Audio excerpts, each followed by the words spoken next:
Қайырлы күн, құрметті біздің керемет, сүйікті балалар. Ендеше біз сіздерге ата-әжемнің ертегісін айтуды жалғастырамыз.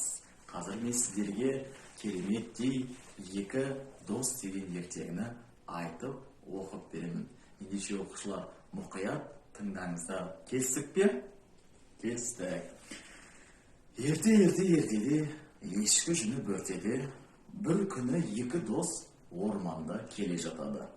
Кенеттен алдарынан бір үлкен аю шығып, деп қорқытады. Сол кезде бір досы қаша жөнеледі. Екінші талға өрмелеп жасырынып қалады. Ал қаша жөнелген досы аюдан қашып құтыламайтынын біліп, не істерін білмей қорқып қалады.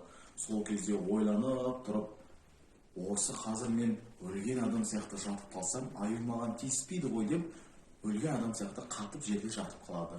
Сол кезде аю келетті, жаңағы жатқан бірінші досты ескелеп кетіп қалады.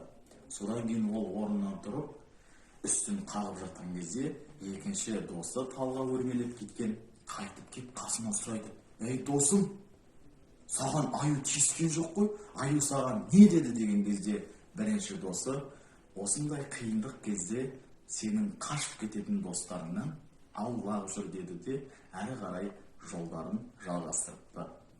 Ендеше балалар, бұл ертегіден не түсіндіңіздер?